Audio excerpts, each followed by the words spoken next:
그러면은 기본사회 추진 체계 추진 방향은 요약 간단하게 하시죠. 이거 뭐 너무 길게 얘기할 건 아니고. 예, 행안부 계획된 대로 장관님께서 준비해서 시행하면 되는 거니까요. 네. 예, 간단하게 할 수 있으면 해보겠습니다. 네. 기본사회 그것도 능력이라고 합니다. 예. 기본사회 추진 체계 및 추진 방향을 보고드리겠습니다. 먼저 기본사회 개요입니다. 현재 대한민국은 저성장 양극화, 저출생 고령화 등 복합적인 위기 상황에 처해 있습니다. 이에 단편적 부분적인 이 구성원 보호를 넘어서 모든 국민의 모든 영역에서의 기본적 삶 보장에 대한 요구가 높아지고 있습니다. 모든 국민의 기본적인 삶을 실질적으로 보장하는 기본 사회를 주요 정책 방향으로 우리 정부는 설정하고 있는데요. 기본 사회로의 전환을 뒷받침하기 위해 국정과제로 기본 사회 실현을 위한 추진 체계 마련을 포함하였습니다. 기본사회위원회 설치에 관해서 보고드리겠습니다. 지난 국무회의에서 기본사회위원회 설치 및 운영에 관한 규정이 의결돼서 오늘 시행됩니다. 기본사회위원회는 대통령 소속 자문위원회로 기본사회로의 전환을 위한 국가비전, 기본방향을 심의하며 대통령님을 위원장으로 재정경제부 등 16개 중앙행정기관의 장과 지방 4대 협의체 대표자 그리고 기본사회의 풍부한 경험을 가진 민간 전문가들이 위원으로 참여하게 됩니다.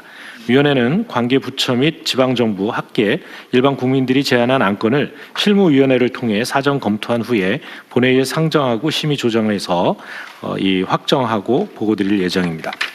다음 페이지입니다. 다음은 기본사회 실현을 위한 기관별 역할 및 추진 상황입니다.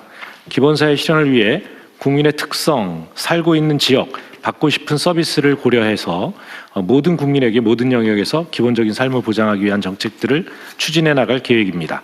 기본사회위원회는 정책 환경과 상황을 분석하고 국민의 정책 수요에 대한 조사를 통해 비전과 정책을 제시하고 또 정책 효과에 대한 평가 지표를 개발, 주요 사업의 추진 성과를 평가하는 역할을 하게 됩니다. 또 관련 중앙행정기관은 기본사회 전환을 위해 소득, 주거, 금융, 안전 이 뒤에 표가 쭉 되어 있는데요. 각 부처에서 기본사회와 관련된 이 국정 과제를 중심으로 이 올해부터 추진할 과제들을 모아놨습니다. 이런 역할들을 중앙행정기관에서 부처별 정책의 연계와 협력을 통해 시행해 나가게 됩니다.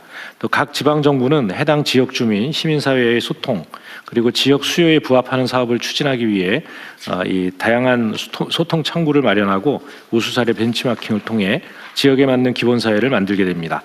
또한 여주 구양리 사례처럼 이 사회연대경제 조직을 활용해서 지역을 기반으로 정책 수행 과정에 적극적인 전달 체계를 만들도록 해 나갈 예정입니다. 이와 관련해서 부처 협조사항을 말씀드리겠습니다. 각 부처에서는 국민들께서 실생활의 변화를 체감할 수 있도록 기본적 삶의 수준에 대한 다양한 의견을 수렴하고 구체적 과제를 발굴해서 신속하고 적극적으로 추진해 주시기 바랍니다.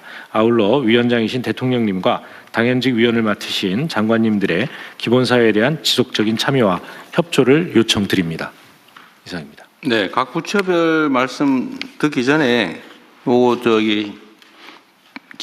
분야별 기본사회 주요 내용 표 있잖아요. 그거를 조금 페이지를 넘겨가면서 좀 보여드리고. 제가 그럼 그것도 간략하게 아니 그 설명해도 뭐 너무 많아서요. 복지, 주거, 금융 분야, 그리고 보건 의료 분야.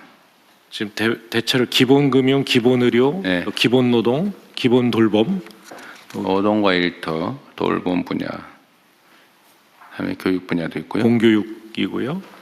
기본 교통 및 기본 통신, 인공지능, AI 기본사회 기본계획입니다. 여가 문화에 관한 기본사회. 네네.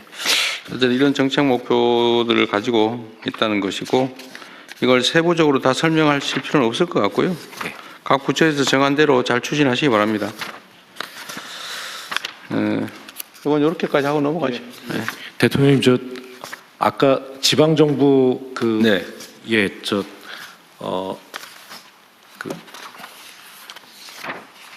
말씀하십시오. 죄송합니다. 예.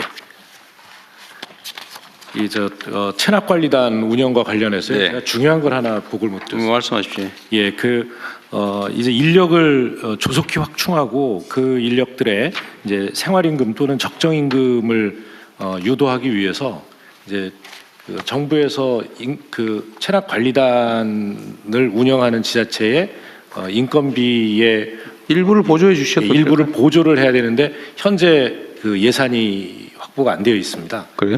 예, 그래서 기획예산처에서 예산을 좀 확보를 해주시면 조속히 시행하도록 하겠습니다. 그게 그 지금은 그 항목 예산은 당연히 없을 거고 네. 예. 그 어차피 우리가 적정한 시기에 내가 좀 예산을 추경으로 조정을 해야 되잖아요. 언제가 될지 모르지만 뭐 올 내내 안 할 건 아니고 그때 하는 걸 전제로 네. 지원을 해주기로 약속을 하고 네. 지방정부 예산을 일단 지급하면 나중에 보전을 해주는 것도 포함해서 네, 준비를 미리 시행을 하고 미리 하라고 하시죠. 해주겠다. 예. 한 말씀만 드려도 되겠습니까? 네.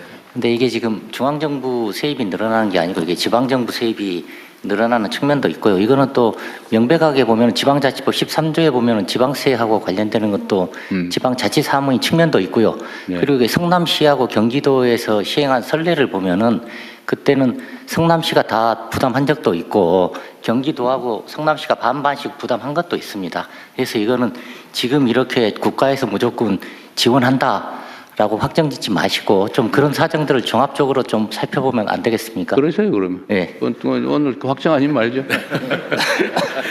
대통령 이것은 이제 그 기간제 그 자리를 늘리게 되는데요. 그렇게 되면 주로 20, 30대 청년들이 이 지원을 하게 될 겁니다. 그래서 우리 정부에서 추진하고 있는 청년 뉴딜 사업의 네. 일환으로도 추진을 해주시면. 그러니까 일자리 사업 그런데 그 예산은 있어요?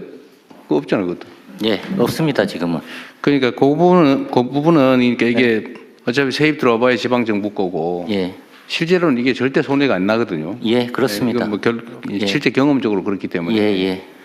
각 지방자치단체 한 뭐 성남시 규모의 그때 한 200명 뭐 이렇게 뽑았을 때는 그보다 한 2배 억 단위 그 예. 세입이 늘어나더라고요. 그러니까 그거는 경험적으로는 될 텐데 일자리 사업 측면도 있으니까 그 양 측면을 동시에 고려해 가지고 다음에 얘기를 하기로 하시죠. 예, 오늘 확정하지 말고요. 예.